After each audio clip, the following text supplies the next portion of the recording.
감사합니다. 오늘은 1월 29일 월요 강해 예배로 하나님 앞에 예배를 드립니다. 우리 먼저 한번 인사하겠습니다. 좌우에 있는 분 앞에 보시고요. 사랑하고 축복합니다. 새로운 한 주 주안에 승리하는 우리 모두가 되기를 바랍니다. 하나님의 말씀 로마서 8장입니다. 신약 성경 248페이지 로마서 8장 9절로 11절 말씀입니다. 249페이지 249페이지 로마서 8장 9절로 11절 말씀을 함께 읽겠습니다.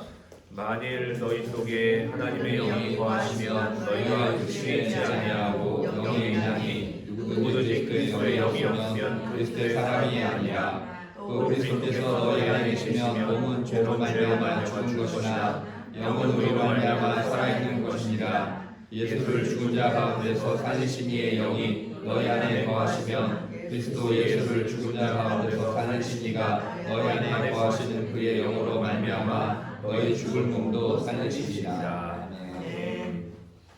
오늘은 로마서 강의 15번째 시간 연합이라는 제목으로 말씀 나누겠습니다. 오늘 본문은 예수 믿는 사람들에게 정말 중요한 본문입니다. 오늘 9절입니다.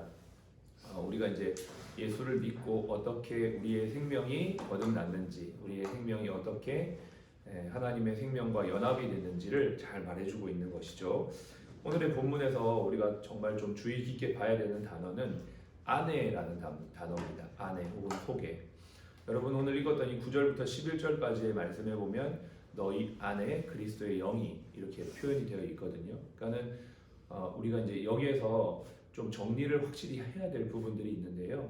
우리가 이제 말씀을 듣고 기도할 때에도 하나님 우리 그리스도인들에게 함께 해주십시오 이렇게 기도를 하는데 우리의 말씀에 근거하여 보면 이미 하나님은 어떻게 합니까? 예수를 믿는 사람들과 함께 계시죠. 함께 계실 뿐만 아니라 더 넘어서 우리 안에 계십니다. 네. 그리고 그 그리스도의 영이 우리 안에 있는 사람들이 하나님의 사람이고 살아있는 사람이다 이렇게 말하고 있어요. 그러니까 예수를 믿는다는 것은 그리스도의 영이 우리 안에 있다는 것입니다. 여러분 우리 안에 성령이 함께 있다는 이 사실, 그 성령이 우리의 죽을 몸도 우리의 영도 살리신다라고 약속하고 있는 것입니다. 그래서 이제 우리가 이렇게 기도하면 좋겠습니다. 하나님 우리와 함께 해주십시오. 이런 의미는 우리 안에 있는 그 주님을 의식하고 생각하면서 주님의 충만함을 구하는 기도로 이해하시면 좋겠습니다. 그러니까 내가 혼자 있고 주님의 영이 여기 계시는데 주님 나와 함께 해주세요. 이런 기도의 개념이 아니고 이미 주님이 내 안에 계시기 때문에 주님 함께 해주십시오 라는 이 기도는 주님 내가 더 친밀하게 주님과 충만하게 거하기를 원합니다. 이런 의미로 여러분이 이해하시면 되겠습니다. 그러니까 이제 내 안에 있지 아니하는 성령이 내 안에 있기를 기도하는 것과 이미 내 안에 있는 성령이 나와 더 친밀하게 함께 하시기를 원하는 기도는 완전 다른 의미라는 것입니다. 여러분 그래서 이 말씀에 근거하여서 여러분이 정말 예수 그리스도를 믿는다면 오늘 이 성경에서 약속한 대로 그리스도의 영이 우리 안에 계신다라는 말씀도 믿으셔야만 합니다. 그래서 절대 의심하지 마시고 확신 가운데 기도하는 저와 여러분 되기 바랍니다. 자, 이렇게 되기까지 우리가 좀 정리를 해야 되는 것들이 몇 가지가 있습니다. 원래 우리는 하나님께서 육신으로 흙으로 지으셨을 때 창세기 2장 7절에 분명히 말씀하시기를 하나님의 생기를 우리 안에 부어 넣어 주셨다. 우리는 육신으로 흙으로 지음받은 존재였으나 완전하진 않아요. 왜? 완전하게 지음받았으나 우리 안에 생기가 없기 때문에 하나님과 교제할 수 없는 그러한 존재였습니다. 그러나 창세기 2장 7절 분명히 말하기를 하나님께서 우리를 육신으로 흙으로 지으신 다음에 하나님과 교제할 수 있도록 우리 안에 생기를 불어넣어 주셨다 이렇게 말씀하셨어요. 그래서 사람이 단순히 육신, 흙 덩어리가 아니라 생영, 살아있는 영이 되어서 살아있는 하나님의 영과 우리가 교제할 수 있는 존재가 되었습니다. 이게 원래 우리의 존재 그 어떤 형태입니다. 그런데 에베소서 2장 1절에는 죄와 허물로 죽었다 이렇게 돼 있죠. 그러니까 이러한 생명, 하나님과 교제할 수 있는 우리가 죄 때문에 하나님과의 단절되어진 상태를 죽었다라고 표현하는 거예요. 그러니까 이 영적인 죽음은 곧 시간이 지나면 육신의 죽음으로까지 연결되는 겁니다. 그러니까 당장 내가 호흡은 살아있고 육신적으로는 살아있지만 죄와 허물로 말미암아 영적인 단절의 상태가 바로 우리였던 것이에요. 그런 우리를 그리스도께서 살리셨다라고 성경은 말합니다. 그래서 이제는 이 살아난 사람들이 하나님과 교제할 수 있는데 무엇으로 교제하냐면 오늘 이 본문의 말씀처럼 그리스도의 영으로 교제하는 것이죠. 다시 한번 본문을 볼게요. 9절을 봅시다. 만일 너희 속에 하나님의 영이 거하시면 너희가 육신에 있지 아니하고 영에 있나니 누구든지 그리스도의 영이 없으면 그리스도의 사람이 아니라 했어요. 보십시오. 우리가 그리스도의 사람이라고 하는 증거는 뭐냐면 우리 안에 그리스도의 영이 있다는 것이에요. 그리스도의 영이 있기 때문에 우리 그리스도의 사람이고 반대로 그리스도의 영, 성령이 없으면 그리스도의 사람이 아니에요. 10절 그리스도께서 너희 안에 계시면 몸은 죄로 말미암아 죽은 것이나 영은 의로 말미암아 살아있는 것이다. 자, 우리가 원래 죄 때문에 죽었던 우리인데 예수가 우리의 죄를 대신해서 죽으셨고 이제는 우리가 그 예수를 믿음으로 말미암아 우리는 다시 살아났다. 즉 회복이 되었다. 즉 하나님과 교제가 다시 회복되었다. 이 얘기죠. 1절 예수를 죽은 자 가운데 살리신 이의 영이 예수 안에 있는 성령님이 예수를 부활케 하셨는데 그 성령이 너희 안에 또 거하시면 너희도 그의 영으로 말미암아 살아난다. 즉 이제 우리는 예수를 믿고 성령이 거하면 우리 안에는 생명의 영이 있기 때문에 이제 살아난 존재가 된 거예요. 그러니까 우리가 죄 때문에 죽었다가 예수로 말미암아 다시 살아난 존재가 되어졌다라고 지금 성경이 알려주고 있는 것입니다. 그래서 생기가 생영인데 하나님이 처음에 창세기에도 생영을 부어 넣어 주셨을 때 우리가 살아있는 것처럼 회복되어졌고 에스겔 37장에도 메마른 죽은 뼈가 이렇게 나오는데 그때에도 하나님이 에스겔에게 대언을 해서 생기야 그들 안에 들어가라 이렇게 얘기하시거든요. 그렇게 그들 안에 들어가라 이렇게 했을 때 그 생기가 들어갔을 때 메마른 뼈가 살아서 군대가 되어집니다. 생기가 어떻게 될 때? 들어갈 때. 오늘도 우리 안에 성령이 거하실 때 우리가 살아난다. 그러니까는 자 예수님이 성령에 대해서 말씀하실 때 요한복음 14장에서 이렇게 예언하시는 장면이 있습니다. 예수님이 요한복음 14장에서 이렇게 말씀을 하세요.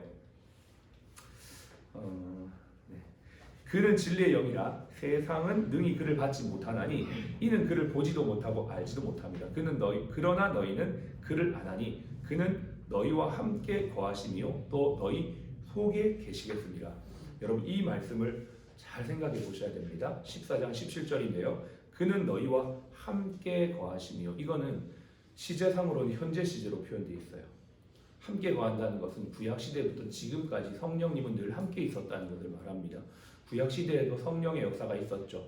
성령이 역사하셔서 사람들에게 감화감동하시고 성령의 능력을 가지고 사람들이 놀라운 기적과 어떤 승리를 이루어내기도 했지만 그것은 성령이 함께 하셨던 사건이지만 예수님은 오늘 이 14장 17절 말씀에서 예언적 말씀을 하시기를 함께 거하시며 또한 너희 속에 계시겠습니다. 이런 표현을 뒤에 하시거든요. 이거는 미래 시점에서 일어날 일입니다.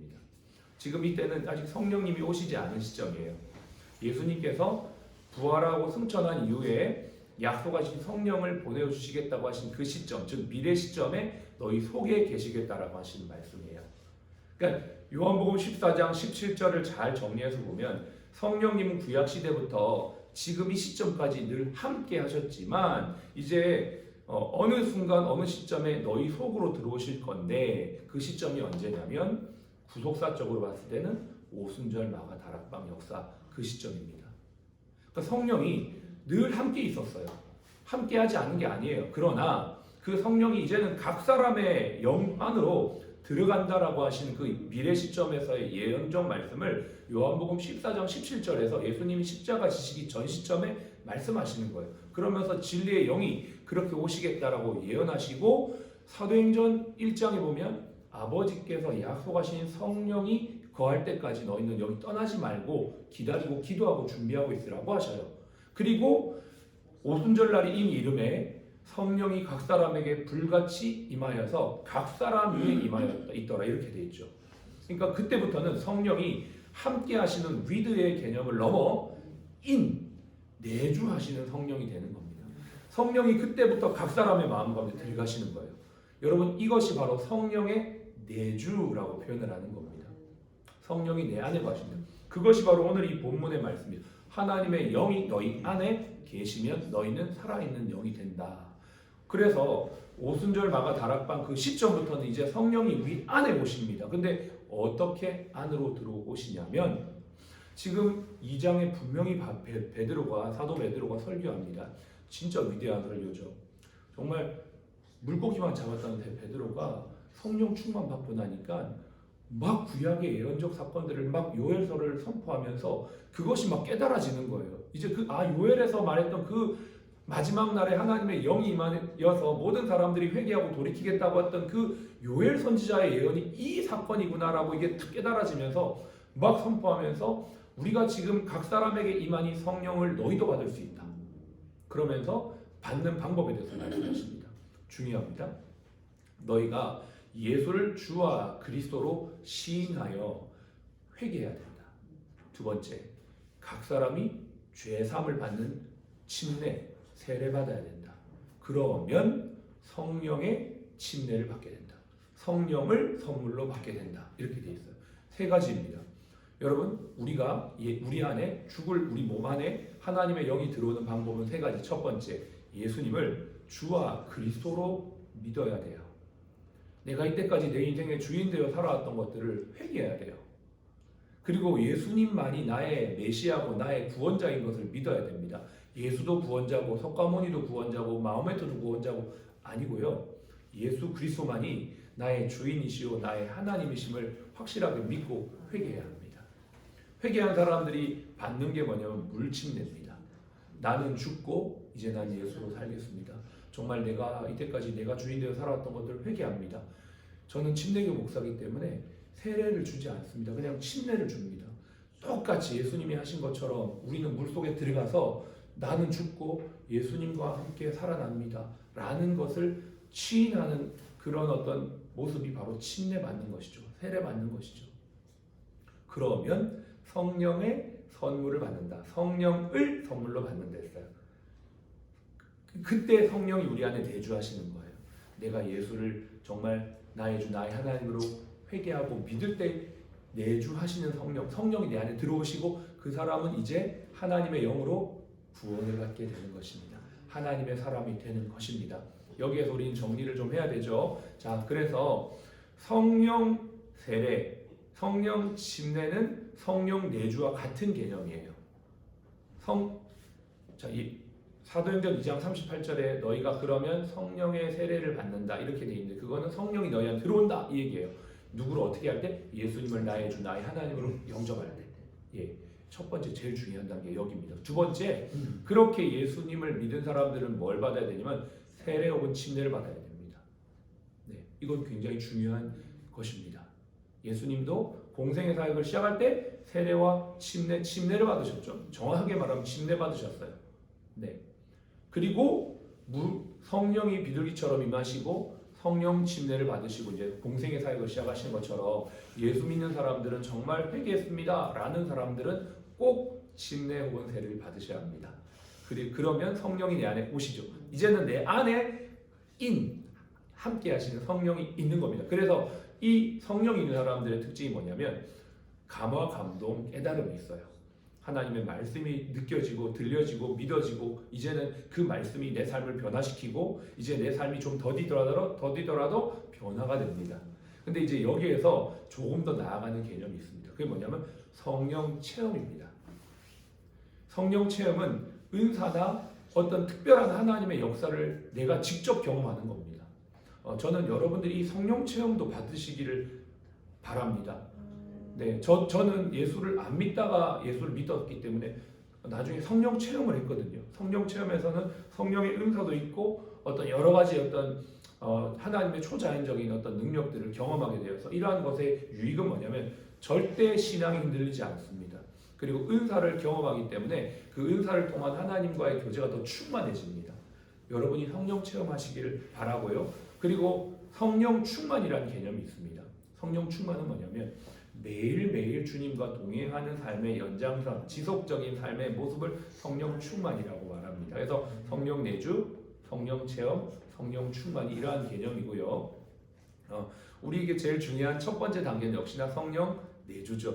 그래서 주님을 주와 그리스도로 영접하는 것, 그리고 혹시 우리 직원분들 중에서 세례 혹은 침례를 받지 않으신 분들은 꼭 세례 혹은 침례를 받으시고 또 성령의 함께 하심을 경험하여서 우리 병원이 많은 사람들을 주님께로 그렇게 인도하고 환자들을 인도하고 우리 직원들을 그렇게 인도하는 그러한 병원으로 세워지기를 간절히 바랍니다. 우리가 한 해 이렇게 나가야 되는 방향이 우리의 이 사역의 방향이라고 생각을 하고요. 이것은 주님 오실 때까지 해야 합니다. 예수님이 마태복음 28장 18절로 20절 말씀에 너희는 모든 족속으로 가서 아버지와 아들과 성령의 이름으로 침례를 주고 내가 너에게 분부한 모든 걸 가르쳐 지키게 하라고 하셨거든요. 그래서 우리 병원이 있는 동안, 우리들이 있는 동안 이 일들을 감당하고 또 많은 직원분들이 또 환자분들이 예수님 믿는 곳에 함께 동참하는 귀한 은혜가 있기를 바랍니다. 아멘. 기도하겠습니다. 우리 같이 한번 기도하겠습니다. 예수님께서 말씀하셨습니다. 진실로 너에게 이르노니 한 알의 밀이 땅에 떨어져 죽지 아니하면 한 알 그대로 있고 죽으면 많은 열매를 맺느니라고 했습니다. 오늘도 우리는 예수 안에서 죽고 부활의 생명의 열매를 맺습니다. 내가 죽고 예수로 사는 이 한 주가 되게 하여 주시고 나를 통하여 수많은 열매들이 맺어질 수 있도록 우리 병원을 통하여 수많은 영혼들이 주께로 돌아올 수 있도록 특별히 인도 선교를 위해 기도해 주시고요. 이번 선교가 그러한 시간이 될 수 있도록 함께 기도해 주시기를 바랍니다. 기도하겠습니다. 하나님 아버지 감사합니다. 우리 모두가 성령의 내주하심 속에서 아버지 하나님과 늘 동행하며 아름다운 성령의 열매를 맺는 저희들이 되기를 원합니다. 성령을 체험하고 경험하고 은사 안에서 하나님 주시는 아버지 충만한 믿음 안에 승리하는 저희 모두가 되어지도록 날마다 성령을 인도하여 주옵소서. 한 사람 한 사람의 마음과 심령 속에 내주하여 주시고 주님이 주시는 생명의 은혜 안에서 생명의 풍성함 안에서 아버지 하나님 또 다른 사람들에게 이 생명을 증거하는 하늘의 미랄과 같은 자들이 될 수 있도록 그래서 수많은 열매가 맺어지는 귀한 복된 아버지 한 주가 될 수 있도록 축복하여 주시옵소서.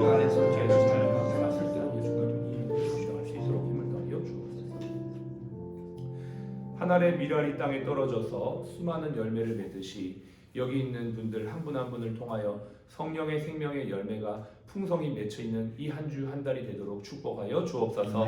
인도 선교가 그러한 시간이 될 수 있도록 도와주시고 우리 병원에서 일하는 많은 직원들이 예수 믿고 돌아오게 하시고 환자들이 예수 믿고 구원받는 놀라운 역사가 이 안에 넘치도록 있게 하여 주옵소서. 지금은 우리의 생명이요 부활이신 예수 그리스도의 은혜와 아버지 하나님의 극진하신 사랑하심과 성령님의 내주교통 충만 인도하심이 오늘 주님과 함께 연합된 자로 영원한 생명의 하나의 미랄로 쓰임받기 원하는 우리 모든 사랑 플러스 가족 머리 위에 환우분들 머리 위에 지금부터 영원까지 함께 하시기를 예수님의 이름으로 축복하며 기도합니다. 아멘.